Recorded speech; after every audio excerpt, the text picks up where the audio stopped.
ओम शांति 13 ଜାନୁଆରୀ 2025 प्रातः मुरली बाबा कहउछंती मिठे बच्चे पतितरु पावन कराउथिबा बाबांक सहित तुमर बहुत बहुत स्नेह रहिबा उचित। सकाळु सकाळु उठी प्रथमे कुह शिव बाबा गुड मॉर्निंग। पतितरु पावन कराउथिबा बाबांक सहित तुमर बहुत बहुत स्नेह रहिबा उचित। सकाळु सकाळु उठी प्रथमे कुह शिव बाबा गुड मॉर्निंग। प्रश्न सठिक याद करिबा निमंते केउ केउ धारणा मान आवश्यक? सठिक याद करुथिबा आत्मा मानकर लक्षण कौन होइथिबो? सठिक याद करिबा निमंते केउ केउ धारणा मान आवश्यक? सठिक याद करुथिबा आत्मा मानकर लक्षण कौन होइथिबो? उत्तर सठिक भावरे याद अर्थात स्मरण करिबा पई धैर्यता, गंभीरता एवं ज्ञान दरकार। एही सबु धारणार आधार रे जेउ माने बाबांकु स्मरण करिथांती तांकर याद सहित मिसी थाए एवं बाबांकर करंट आसीबाकु लागि थाए। सही करंट द्वारा तुमर आयुष बढ़िबो, शक्तिशाली मध्य होई चलिबो, हृदय एकदम शीतल होइजिब, आत्मा सत्व प्रधान होई चलिब। ओम शांति। बाबा कहउछंती मधुर संतान माने तत्त्वम अर्थात तुमे आत्मा माने मध्य शांत स्वरूप अट। तुम समस्त आत्मा मानकर स्वधर्म ही हेउची शांति। शांति धामरु पुणी एठाकु आसी कथावार्ता करुछ। तुमकु एही कर्मेंद्रिय मिलिछि अभिनय करिबा पई। आत्मा छोट बड़ होई न थाए, शरीर छोट बड़ होई थाए। बाबा कहउछंती मु तो शरीरधारी नुहे, मोते पिलामानकु साक्षात करिबा निमंते पिलामानक सम्मुखकु आसीबाकु पडुछि। धरिनिय जेपरि बापठारु पिला जन्म नेई थाए तेबे से पिला एपरि कहिबो नाही जे मु परम धामरु जन्म नेई माता पितांक सहित साक्षात करिबा पई आसीछि। जदिओ केही नुआ आत्मा परम धामरु आसी काहार शरीर रे प्रवेश करुछि अथवा कौनसी पुरुणा आत्मा काहार शरीर रे प्रवेश करुछि तेबे सही परि कहिबो नाही जे माता पितांक सहित देखा करिबा पई आसीछि। तांकु स्वतः माता पिता मिली जाइथांती। एठारे एसबु नुआ कथा अटे। बाबा कहउछंती मु परम धामरु आसी तुम सम्मुखरे उपस्थित होइछि। पिलामानकु पुनर्बार ज्ञान देउछि काहेकि ना मु हेउछि नॉलेजफुल ज्ञानर सागर। मु आसुछि तुम संतान मानकु पाठ पढ़ाइबाकु, राजयोग शिखाइबा पई। भगवान ही राजयोग शिखाउछंती।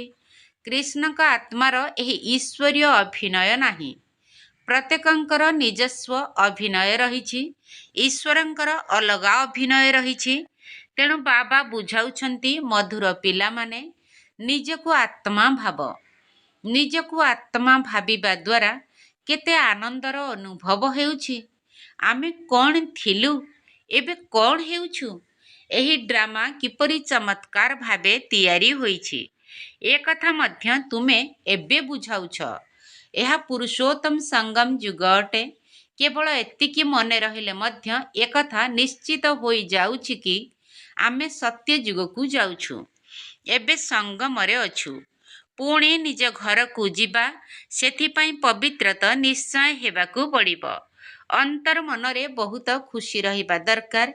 ओहो अविनाशी बाबा कहउछंती मिठे मिठे संतान माने मोते मने पकाइले तुमे सत्व प्रधान होई जिवो, विश्वर मालिक होई जिवो। बाबा पिला मानकु केते स्नेह करुछंती। एपरि नुहे कि केवल टीचर रूपरे पाठ पढ़ाई घरकु चली जाउछंती। ये तो टीचर सहित पिता मध्य अटंती। तुमको पढ़ाउछंती एवं जोगर यात्रा मध्य शिखाउछंती। एपरि विश्वर मालिक पतितरु पावन कराउथिबा बाबांक साथिरे बहुत स्नेह रहिबा उचित। सकाळु सकाळु उठिबा मात्रे प्रथमे प्रथमे शिव बाबा को गुड मॉर्निंग करने सहित गुड मॉर्निंग करने उचित। गुड मॉर्निंग अर्थात याद कले बहुत खुशी रे रहिबा। पिलामाने निज मन को पचारिबा उचित कि मु सकाळु उठी बेहतर बाबा को केते याद करुछि। मनुष्य भक्ति मध्य सकाळु करिथांती ना, भक्ति केते श्रद्धार सह करिथांती, किंतु बाबा जानिछंती अनेक संतान आंतरिक स्नेहर सहित याद करुनाहांती। सकाळु उठी बाबा को गुड मॉर्निंग करी ज्ञानर चिंतन रे रहिले खुशीर पारद चढ़िब। बाबा को गुड मॉर्निंग न कले पापर बोझ किपरि उल्लाइब। मुख्य हेउछि याद। एथिरे भविष्यत निमंते तुमर बहुत श्रेष्ठ रोजगार हेउछि। कल्प कल्पांतर एही रोजगार कामरे आसीब। बहुत धैर्य गंभीरता एवं बुद्धिर सहित याद करने हेब। मोटा मोटी भावे जदिओ कही देउछंती कि आमे बाबा को बहुत याद करुछु, किंतु यथार्थ याद करिबा पाई परिश्रम करिबाकू पड़िब। जी बाबा को अधिक याद करती तांको अधिक करंट मिली थाए, काहेकि ना याद द्वारा याद मिली थाए। जोग एवं ज्ञान दुईटी विषय रही। जोगर विषय अलगा बहुत गुरुत्वपूर्ण विषय अटे। जोग द्वारा ही आत्मा सत्व प्रधान होता है। याद बिना सत्व प्रधान हेबा असंभव अटे। भल रूपे स्नेहर सहित बाबा को याद कले स्वतः करंट मिलिब। तुमे सुस्थ होइजिब। करंट द्वारा आयु मध्य बढ़ी थाए। पिला माने याद कले बाबा मध्य सर्च लाइट देइथांती। बाबा केते अमाप संपत्ति तुम संतान मानकू देउछंती। मधुर पिला माने यह पक्का मने रखिबा उचित जे शिव बाबा आमकू पढ़ाउछंती। शिव बाबा पतित पावन मध्य अटंती। सद्गति दाता मध्य अटंती। सद्गति अर्थात स्वर्गर राजपद देउछंती। बाबा केते मिठा अटंती। केते स्नेहर सहित बसी पिला मानकू पढ़ाउछंती। बाबा दादांको द्वारा आमकू पढ़ाउछंती। बाबा केते मिठा अटंती। केते स्नेह करुछंती। कौनसी कष्ट देउनाहांती। केवल कहउछंती मोते एवं चक्र को मने पकाओ। बाबांका स्मृति रे हृदय एकदम शीतल होई जिबा उचित। एकमात्र बाबांकर स्मृति ही मन को आंदोलित करिबा उचित। काहेकि ना बाबांक ठारू केते अमाप संपत्ति मिलुछि। निजको निजे देखिबा उचित कि मोर बाबांक सहित केते स्नेह रहिछि, केते पर्यंत मो पाखरे दैवी गुण अछि। काहेकि ना तुमे संतान माने एबे कंटारू फूल हेउछ। जेते जेते जोगयुक्त हेब सेते कंटारू फूल सत्व प्रधान होई जिब। फूल अर्थात पवित्र होई गले पुणी एठारे रही परिबो नाही। स्वर्ग ही फूलर बगीचा अटे। जी अनेक कंटा को फूल कराउछंती तांको ही प्रकृत सुगंधयुक्त फूल कुहाजिब। सेमाने केबे काहाकू दुख देबे नाही। क्रोध मध्य बड़ कंटा अटे। अनेकंकु दुख देई थाए। एबे तुमे संतान माने कंटार दुनियारू बाहरी आसीछ। तुमे संगमरे अछ। जेपरी माली फूल को अलगा पात्र रे काढ़ी रखी थाए, सेहीपरि तुम फूल मानकु मध्य एबे संगमजुगी पात्र रे अलगा रखा जाइछि। पुणी तुमे फूल माने स्वर्ग को चली जीव। कलिजुगी कंटा माने भस्म होई जिबे। मिठा संतान माने जानिछंती पारलौकिक बाबांक ठारू आमको अविनाशी संपत्ति मिलुछि। जिए सच्चा सच्चा अटंती, जहाँकर बाप दादांक सहित पूरा स्नेह रहिछि, सेमाने बहुत खुशी रे रहिबे कि आमे विश्वर मालिक हेउछु। हाँ, पुरुषार्थ द्वारा ही विश्वर मालिक होइथांती, केवल कथारे नुहे। अनन्य संतान मानकर सर्वदा याद रहिब जे आमे निज पाई पुनर्बार सही सूर्यवंशी चंद्रवंशी राजधानी स्थापना करुछु। बाबा कहउछंती मिठा पिला माने जेते तुमे अन्य मानकर कल्याण करिब सेटिकी तुमको फल मिलिब। अनेकंकु रास्ता बताइले अनेकंकर आशीर्वाद मिलिब। ज्ञान रत्न द्वारा झूला भरी ପୁଣି ଦାନ କରିବାକୁ ହେବ। ଜ୍ଞାନର ସାଗର ତୁମକୁ ରତ୍ନର ଥାଳି ଭରପୁର କରି ଦେଉଛନ୍ତି। ଯେଉଁମାନେ ଦାନ କରିଥାନ୍ତି ସେ ସମସ୍ତଙ୍କର ପ୍ରିୟ ହୋଇଥାନ୍ତି। ପିଲାମାନେ କେତେ ଆନ୍ତରିକ, କେତେ ଖୁସିରେ ରହିବା ଉଚିତ। ଯେଉଁ ସନ୍ତାନମାନେ ବୁଦ୍ଧିମାନ ହୋଇଥିବେ ସେମାନେ ତ କହିବେ ଆମେ ବାବାଙ୍କ ଠାରୁ ହିଁ ପୁରା ସମ୍ପତ୍ତି ନେବୁ। ଏକଦମ ଯୋଡ଼ି ହୋଇ ରହିବେ। ବାବାଙ୍କ ପ୍ରତି ବହୁତ ସ୍ନେହ ରହିବ। କାହିଁକି ନା ଜାଣିଛନ୍ତି ପ୍ରାଣ ଦାନ ଦେଉଥିବା ବାବା ମିଳିଛନ୍ତି। ଜ୍ଞାନର ବରଦାନ ଏପରି ଦେଉଛନ୍ତି ଯେ ଯାହାଦ୍ୱାରା ଆମେ କ'ଣ ଥିଲୁ ଏବଂ କ'ଣ ହେବାକୁ ଯାଉଛୁ। କାଙ୍ଗାଳରୁ ଧନବାନ ହୋଇଯାଉଛୁ। ଏତେ ଭଣ୍ଡାର ଭରପୁର କରି ଦେଇଛନ୍ତି। ଯେତେ ବାବାଙ୍କୁ ୟାଦ କରିବ ସେତେ ସ୍ନେହ ରହିବ, ଆକର୍ଷଣ ହେବ। ଛୁଞ୍ଚି ସଫା ଥିଲେ ଚୁମ୍ବକ ଆଡ଼କୁ ଟାଣି ହୋଇ ଯାଇଥାଏ ନା। ବାବାଙ୍କ ୟାଦ ଦ୍ୱାରା ଆତ୍ମାରୁ କଳଙ୍କି ଛାଡ଼ିଯିବ ବା ପାପ କଟିଯିବ। ଏକମାତ୍ର ବାବାଙ୍କ ବ୍ୟତୀତ ଆଉ କେହି ମନେ ନ ପଡ଼ନ୍ତୁ। ଯେପରି ସ୍ତ୍ରୀର ସ୍ୱାମୀ ସହିତ କେତେ ସ୍ନେହ ରହିଥାଏ, ତୁମର ମଧ୍ୟ ନିର୍ବନ୍ଧ ହୋଇଛି ନା। ନିର୍ବନ୍ଧର ଖୁସି କ'ଣ କମ୍ ହୋଇଥାଏ କି? ଶିବ ବାବା କହୁଛନ୍ତି ମଧୁର ସନ୍ତାନମାନେ, ତୁମର ମୋ ସହିତ ନିର୍ବନ୍ଧ ହୋଇଛି। ବ୍ରହ୍ମାଙ୍କ ସାଥିରେ ନିର୍ବନ୍ଧ ହେଉନାହିଁ। ନିର୍ବନ୍ଧ ପକ୍କା ହୋଇଗଲେ ପୁଣି ତ ତାଙ୍କ ପ୍ରତି ଆକର୍ଷଣ ରହିବା ଦରକାର। ବାବା ବୁଝାଉଛନ୍ତି ମିଠା ପିଲାମାନେ, ଭୁଲ କର ନାହିଁ। ସ୍ୱଦର୍ଶନ ଚକ୍ରଧାରୀ ହୁଅ, ଲାଇଟ୍ ହାଉସ୍ ହୁଅ। ସ୍ୱଦର୍ଶନ ଚକ୍ରଧାରୀ ହେବାର ପକ୍କା ଅଭ୍ୟାସ ହୋଇଗଲେ ତୁମେ ଯେପରି ଜ୍ଞାନର ସାଗର ହୋଇଯିବ। ଯେପରି ଛାତ୍ରମାନେ ପାଠ ପଢ଼ି ଶିକ୍ଷକ ହୋଇଥାନ୍ତି ନା, ଏହା ହିଁ ତୁମର ଧନ୍ଦା ଅଟେ। ସମସ୍ତଙ୍କୁ ସ୍ୱଦର୍ଶନ ଚକ୍ରଧାରୀ କରାଅ, ତେବେ ଯାଇ ଚକ୍ରବର୍ତ୍ତୀ ରାଜା ରାଣୀ ହେବ। ସେଥିପାଇଁ ସର୍ବଦା ବାବା ପଚାରିଥାନ୍ତି ଯେ ପିଲାମାନେ ସ୍ୱଦର୍ଶନ ଚକ୍ରଧାରୀ ହୋଇ ବସିଛ? ବାବା ମଧ୍ୟ ସ୍ୱଦର୍ଶନ ଚକ୍ରଧାରୀ ଅଟନ୍ତି ନା। ବାବା ଆସିଛନ୍ତି ତୁମ ମଧୁର ସନ୍ତାନମାନଙ୍କୁ ଘରକୁ ଫେରାଇ ନେଇଯିବା ପାଇଁ। ତୁମ ପିଲାମାନଙ୍କ ବିନା ମୋତେ ମଧ୍ୟ ଆରାମ ଲାଗୁନାହିଁ। ସମୟ ହୋଇଗଲେ ପିଲାଙ୍କ ବିନା ଛଟପଟ ଲାଗିଥାଏ। ବାସ୍ ଏବେ ମୁଁ ଯିବି। ପିଲାମାନେ ବହୁତ ଡାକୁଛନ୍ତି, ବହୁତ ଦୁଃଖୀ ହୋଇ ପଡ଼ିଛନ୍ତି। ଦୟା ଲାଗିଥାଏ। ଏବେ ତୁମ ସନ୍ତାନମାନଙ୍କୁ ଘରକୁ ଯିବାକୁ ହେବ। ପୁଣି ସେଠାରୁ ତୁମେ ସ୍ୱତଃ ସୁଖଧାମକୁ ଚାଲିଯିବ। ସେଠାରେ ମୁଁ ତୁମର ସାଥୀ ହେବି ନାହିଁ। ନିଜର ଅବସ୍ଥା ଅନୁଯାୟୀ ତୁମର ଆତ୍ମା ଚାଲିଯିବ। ତୁମ ସନ୍ତାନମାନଙ୍କର ଏହି ନିଶା ରହିବା ଉଚିତ ଯେ ଆମେ ଆତ୍ମିକ ବିଶ୍ୱବିଦ୍ୟାଳୟରେ ପଢ଼ୁଛୁ। ଆମେ ଈଶ୍ୱରୀୟ ବିଦ୍ୟାର୍ଥୀ ଛାତ୍ର ଅଟୁ। ଆମେ ମନୁଷ୍ୟରୁ ଦେବତା ଅଥବା ବିଶ୍ୱର ମାଲିକ ହେବା ପାଇଁ ପଢ଼ୁଛୁ। ଏହାଦ୍ୱାରା ଆମେ ସମସ୍ତେ ମିନିଷ୍ଟର ପାସ୍ କରି ଦେଉଛୁ। ଏହାଦ୍ୱାରା ଆମେ ସମସ୍ତ ମିନିଷ୍ଟରୀ ପାସ୍ କରି ଦେଉଛୁ। ସ୍ୱାସ୍ଥ୍ୟର ପାଠ ମଧ୍ୟ ପଢ଼ୁଛୁ। ଚରିତ୍ର ସୁଧାରିବା ଜ୍ଞାନକୁ ମଧ୍ୟ ପଢ଼ୁଛୁ। ହେଲ୍ଥ, ସ୍ୱାସ୍ଥ୍ୟ ମିନିଷ୍ଟରୀ, ଫୁଡ୍, ଖାଦ୍ୟ ମିନିଷ୍ଟରୀ, ଲ୍ୟାଣ୍ଡ, ଭୂମି ମିନିଷ୍ଟରୀ, ବିଲ୍ଡିଂ, ଘର ମିନିଷ୍ଟରୀ ସବୁ ଏଥିରେ ଆସିଯାଉଛି। ମଧୁର ସନ୍ତାନମାନଙ୍କୁ ବାବା ବସି ବୁଝାଉଛନ୍ତି, ଯେତେବେଳେ କୌଣସି ସଭାରେ ଭାଷଣ କରୁଛ ଅଥବା କାହାକୁ ବୁଝାଉଛ ତେବେ ବାରମ୍ବାର କୁହ, ନିଜକୁ ଆତ୍ମା ଭାବି ପରମ ପିତା ପରମାତ୍ମାଙ୍କୁ ୟାଦ କର। ଏହି ୟାଦ ଦ୍ୱାରା ହିଁ ତୁମର ବିକର୍ମ ବିନାଶ ହେବ।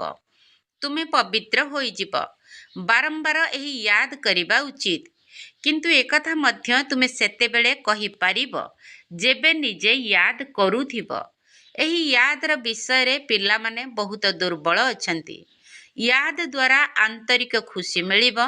ଯଦି ୟାଦରେ ରହିବ ତେବେ ଯାଇ ଅନ୍ୟକୁ ବୁଝାଇବାର ପ୍ରଭାବ ପଡ଼ିବ। ଅଧିକ କଥାବାର୍ତ୍ତା ହେବା ଉଚିତ ନୁହେଁ। ଆତ୍ମ ଅଭିମାନୀ ହୋଇ ଅଳ୍ପ ବୁଝାଇଲେ ମଧ୍ୟ ତୀର ଲାଗିବ।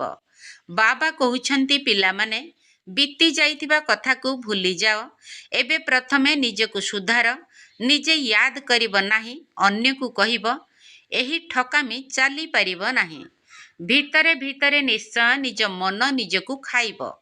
ବାବାଙ୍କ ସାଥିରେ ପୁରା ସ୍ନେହ ନାହିଁ, ତେଣୁ ଶ୍ରୀମତ ପାଳନ କରୁନାହାନ୍ତି। ବେହଦ ବାବାଙ୍କ ପରି ଶିକ୍ଷା ତ ଆଉ କେହି ଦେଇପାରିବେ ନାହିଁ। ବାବା କହୁଛନ୍ତି ମିଠା ପିଲାମାନେ, ଏହି ପୁରୁଣା ଦୁନିଆକୁ ଏବେ ଭୁଲିଯାଅ। ଶେଷକୁ ତ ଏସବୁ ଭୁଲିବାକୁ ହିଁ ହେବ। ବୁଦ୍ଧି ନିଜର ଶାନ୍ତିଧାମ ଏବଂ ସୁଖଧାମରେ ଲାଗିଯିବ। ବାବାଙ୍କୁ ୟାଦ କରି କରି ବାବାଙ୍କ ପାଖକୁ ଚାଲିଯିବ। ପତିତ ଆତ୍ମା ତ ଘରକୁ ଯାଇପାରିବ ନାହିଁ। ତାହା ହେଉଛି ପବିତ୍ର ଆତ୍ମାମାନଙ୍କର ଘର। ଏହି ଶରୀର ପାଞ୍ଚ ତତ୍ତ୍ୱରେ ତିଆରି ହୋଇଛି। ତେଣୁ ପାଞ୍ଚ ତତ୍ତ୍ୱ ଏଠାରେ ରହିବା ପାଇଁ ଆକର୍ଷିତ କରୁଛି। କାହିଁକି ନା ଆତ୍ମା ଯେପରି ଏହି ସମ୍ପତ୍ତି ନେଇଛି, ସେଥିପାଇଁ ଶରୀର ସହିତ ମମତ୍ୱ ହୋଇଯାଇଛି। ବର୍ତ୍ତମାନ ଏଥିରୁ ମମତ୍ୱ ତୁଟାଇ ନିଜ ଘରକୁ ଯିବାକୁ ହେବ। ସେଠାରେ ତ ଏହି ପାଞ୍ଚ ତତ୍ତ୍ୱ ରହିବ ନାହିଁ। ସତ୍ୟ ଯୁଗରେ ମଧ୍ୟ ଶରୀର ଯୋଗ ବଳରେ ତିଆରି ହେବ। ସତ୍ତ୍ୱ ପ୍ରଧାନ ପ୍ରକୃତି ହେବ। ସେଥିପାଇଁ ଶରୀର ଆକର୍ଷିତ କରିବ ନାହିଁ, ଦୁଃଖ ହେବ ନାହିଁ। ଏହା ବହୁତ ସୂକ୍ଷ୍ମ ବୁଝିବାର କଥା ଅଟେ। ଏଠାରେ ପାଞ୍ଚ ତତ୍ତ୍ୱର ବଳ ଆତ୍ମାକୁ ଆକର୍ଷିତ କରୁଛି। ସେଥିପାଇଁ ଶରୀର ଛାଡ଼ିବା ପାଇଁ ମନ ହେଉନାହିଁ। ନଚେତ ଏଥିରେ ଆହୁରି ଖୁସି ହେବା ଦରକାର। ପବିତ୍ର ହୋଇ ଏପରି ଶରୀର ଛାଡ଼ିବେ ଯେପରି ଲହୁଣୀରୁ ବାଳ ବାହାରି ଯାଇଥାଏ। ତେଣୁ ଶରୀରରୁ ସବୁ ଜିନିଷରୁ ମମତ୍ୱ ଏକଦମ ତୁଟାଇ ଦେବା ଉଚିତ। ଏଥିସହିତ ଆମର କୌଣସି ସମ୍ପର୍କ ନାହିଁ। ବାସ୍ ଏବେ ମୁଁ ବାବାଙ୍କ ପାଖକୁ ଯାଉଛି। ଏହି ଦୁନିଆରୁ ନିଜର ବ୍ୟାଗେଜ ପ୍ରସ୍ତୁତ କରି ପୂର୍ବରୁ ହିଁ ପଠାଇ ଦେଇଛି। ସାଥିରେ ତ କିଛି ଯାଇପାରିବ ନାହିଁ। ବାକି ଆତ୍ମାମାନଙ୍କୁ ଯିବାକୁ ପଡ଼ିବ। ଶରୀରକୁ ମଧ୍ୟ ଏଠାରେ ଛାଡ଼ି ଦେଇଛି। ବାବା ତ ନୂଆ ଶରୀରର ସାକ୍ଷାତକାର କରାଇ ଦେଇଛନ୍ତି। ହୀରା ନୀଳାର ମହଲ ମିଳିଯିବ। ଏପରି ସୁଖଧାମକୁ ଯିବା ପାଇଁ କେତେ ମେହନତ କରିବା ଦରକାର। ଥକିଯିବା ଅନୁଚିତ। ଦିନ ରାତି ବହୁତ ରୋଜଗାର କରିବାକୁ ପଡ଼ିବ।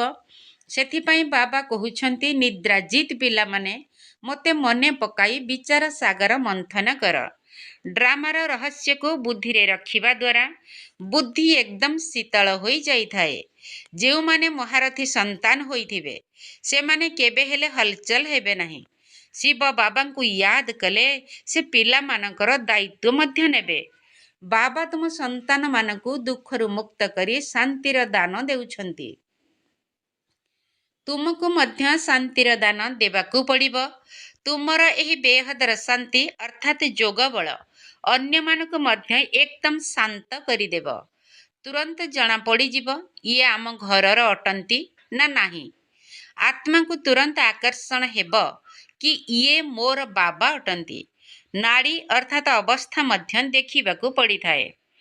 ବାବାଙ୍କ ୟାଦରେ ରହି ଦେଖ ଏହି ଆତ୍ମା ଆମ କୁଳର ଅଟନ୍ତି ନା ନାହିଁ। ଯଦି ହୋଇଥିବ ତେବେ ଏକଦମ ଶାନ୍ତ ହୋଇଯିବ। ଯିଏ ଏହି କୁଳର ହୋଇଥିବେ ତାଙ୍କୁ ହିଁ ଏହି କଥାର ରସ ଅନୁଭବ ହେବ। ପିଲାମାନେ ୟାଦ କଲେ ବାବା ମଧ୍ୟ ସ୍ନେହ କରିଥାନ୍ତି। ଆତ୍ମାକୁ ହିଁ ସ୍ନେହ କରାଯାଇଥାଏ। ଏକଥା ମଧ୍ୟ ଜାଣିଛ ଯେ ଯିଏ ବହୁତ ଭକ୍ତି କରିଛନ୍ତି ସେ ହିଁ ଅଧିକ ପଢ଼ିବେ। ତାଙ୍କ ଚେହେରାରୁ ଜଣା ପଡ଼ିଯିବ ଯେ ବାବାଙ୍କ ପ୍ରତି କେତେ ସ୍ନେହ ରହିଛି। ଆତ୍ମା ବାବାଙ୍କୁ ଦେଖିଥାଏ। ବାବା ଆମ ଆତ୍ମାମାନଙ୍କୁ ପଢ଼ାଉଛନ୍ତି। ବାବା ମଧ୍ୟ ଜାଣିଥାନ୍ତି ମୁଁ ଏତେ ଛୋଟ ବିନ୍ଦୁ ଆତ୍ମାକୁ ପଢ଼ାଉଛି। ଭବିଷ୍ୟତରେ ତୁମର ଏହି ଅବସ୍ଥା ହୋଇଯିବ। ସ୍ମୃତି ରହିବ ଯେ ମୁଁ ଭାଇକୁ ପଢ଼ାଉଛି। ଚେହେରା ଭଉଣୀର ହୋଇଥିଲେ ମଧ୍ୟ ଦୃଷ୍ଟି ଆତ୍ମା ଆଡ଼କୁ ଯାଉ। ଶରୀର ପ୍ରତି ବିଲକୁଲ ଦୃଷ୍ଟି ନ ଯାଉ। ଏଥିରେ ବହୁତ ମେହନତ କରିବାକୁ ହେବ। ଏହା ବହୁତ ସୂକ୍ଷ୍ମ କଥା ଅଟେ। ବହୁତ ଶ୍ରେଷ୍ଠ ପାଠ ପଢ଼ା ଅଟେ। ଓଜନ କଲେ ଏହି ପାଠର ପଲଡ଼ା ବହୁତ ଭାରୀ ହୋଇଯିବ। ଆଚ୍ଛା, ମିଠା ମିଠା ଶିଖିଲ ଦେ ସନ୍ତାନମାନଙ୍କ ପ୍ରତି ମାତା ପିତା ବାପ ଦାଦାଙ୍କର ମଧୁର ସ୍ନେହ ସମ୍ପନ୍ନ ଶୁଭେଚ୍ଛା ଏବଂ ସୁପ୍ରଭାତ। ଆତ୍ମିକ ପିତାଙ୍କର ଆତ୍ମିକ ସନ୍ତାନମାନଙ୍କୁ ନମସ୍ତେ। ଆମ ଆତ୍ମିକ ସନ୍ତାନମାନଙ୍କର ଆତ୍ମିକ ବାପ ଦାଦାଙ୍କୁ ନମସ୍ତେ ନମସ୍ତେ ନମସ୍ତେ ଏବଂ ସୁପ୍ରଭାତ।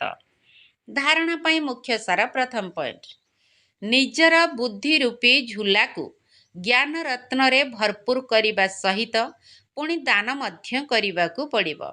ଯେଉଁମାନେ ଦାନ କରିଥାନ୍ତି ସେମାନେ ସମସ୍ତଙ୍କର ପ୍ରିୟ ହୋଇଥାନ୍ତି ଏବଂ ଅସରନ୍ତି ଖୁସିରେ ରହିଥାନ୍ତି। ନିଜର ବୁଦ୍ଧି ରୂପୀ ଝୁଲାକୁ ଜ୍ଞାନ ରତ୍ନରେ ଭରପୁର କରିବା ସହିତ ପୁଣି ଦାନ ମଧ୍ୟ କରିବାକୁ ପଡ଼ିବ। ଯେଉଁମାନେ ଦାନ କରିଥାନ୍ତି ସେମାନେ ସମସ୍ତଙ୍କର ପ୍ରିୟ ହୋଇଥାନ୍ତି ଏବଂ ଅସରନ୍ତି ଖୁସିରେ ରହିଥାନ୍ତି। ଦ୍ୱିତୀୟ ପଏଣ୍ଟ, ପ୍ରାଣଦାନ କରୁଥିବା ବାବାଙ୍କୁ ବହୁତ ସ୍ନେହର ସହିତ ୟାଦ କରି ସମସ୍ତଙ୍କୁ ଶାନ୍ତିର ଦାନ ଦେବାକୁ ହେବ। ବୁଦ୍ଧିରେ ସ୍ୱଦର୍ଶନ ଚକ୍ର ଘୁରାଇ ଜ୍ଞାନର ସାଗର ହେବାକୁ ପଡ଼ିବ। ପ୍ରାଣଦାନ କରୁଥିବା ବାବାଙ୍କୁ ବହୁତ ସ୍ନେହର ସହିତ ୟାଦ କରି ସମସ୍ତଙ୍କୁ ଶାନ୍ତିର ଦାନ ଦେବାକୁ ହେବ। ବୁଦ୍ଧିରେ ସ୍ୱଦର୍ଶନ ଚକ୍ର ଘୁରାଇ ଜ୍ଞାନର ସାଗର ହେବାକୁ ପଡ଼ିବ। ବରଦାନ, ନିଜର ଅନ୍ତବାହକ ଶରୀର ଦ୍ୱାରା ସେବା କରୁଥିବା କର୍ମ ବନ୍ଧନ ମୁକ୍ତ ଡବଲ ଲାଇଟ ଆତ୍ମା ହୁଅ। ନିଜର ଅନ୍ତବାହକ ଶରୀର ଦ୍ୱାରା ସେବା କରୁଥିବା କର୍ମ ବନ୍ଧନ ମୁକ୍ତ ଡବଲ ଲାଇଟ ଆତ୍ମା ହୁଅ। ଯେପରି ସ୍ଥୂଳ ଶରୀର ଦ୍ୱାରା ସାକାରୀ ଈଶ୍ୱରୀୟ ସେବାରେ ବ୍ୟସ୍ତ ରହୁଛ, ସେହିପରି ନିଜର ଆକାରୀ ଶରୀର ଦ୍ୱାରା ଅନ୍ତବାହକ ସେବା ମଧ୍ୟ ଏକା ସାଥିରେ କରିବାକୁ ହେବ। ଯେପରି ବ୍ରହ୍ମାଙ୍କ ଦ୍ୱାରା ସ୍ଥାପନା କାର୍ଯ୍ୟରେ ବୃଦ୍ଧି ହୋଇଗଲା, ସେହିପରି ଏବେ ତୁମମାନଙ୍କର ସୂକ୍ଷ୍ମ ଶରୀର ଦ୍ୱାରା ଶିବ ଶକ୍ତିଙ୍କର ଯୁଗଳ ସ୍ୱରୂପର ସାକ୍ଷାତକାର ଦ୍ୱାରା ସାକ୍ଷାତକାର କରାଇବା ଏବଂ ସନ୍ଦେଶ ଦେବାର କାର୍ଯ୍ୟ ହେବାର ଅଛି। କିନ୍ତୁ ଏହି ସେବା କରିବା ପାଇଁ କର୍ମ କରୁଥିଲେ ମଧ୍ୟ ସବୁ ପ୍ରକାରର କର୍ମ ବନ୍ଧନ ଠାରୁ ମୁକ୍ତ ସର୍ବଦା ଡବଲ ଲାଇଟ ରୂପରେ ରୁହ। ସ୍ଲୋଗାନ, ଜ୍ଞାନକୁ ମନନ କରିବା ଦ୍ୱାରା ଯେଉଁଭଳି ଖୁସି ରୂପୀ ମାଖନ ଅର୍ଥାତ୍ ଲହୁଣୀ ମିଳିଥାଏ, ତାହା ହିଁ ଜୀବନକୁ ଶକ୍ତିଶାଳୀ କରିଥାଏ। ଜ୍ଞାନକୁ ମନନ କରିବା ଦ୍ୱାରା ଯେଉଁଭଳି ଖୁସି ରୂପୀ ମାଖନ ଅର୍ଥାତ୍ ଲହୁଣୀ ମିଳିଥାଏ, ତାହା ହିଁ ଜୀବନକୁ ଶକ୍ତିଶାଳୀ କରିଥାଏ।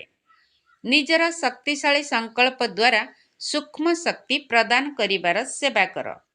ଆଜିର ଅବ୍ୟକ୍ତ ଇସାରା, ଏପରି କେହି ବି କହିପାରିବ ନାହିଁ ଯେ ମୋତେ ସେବା କରିବା ପାଇଁ ସୁଯୋଗ ମିଳୁନାହିଁ।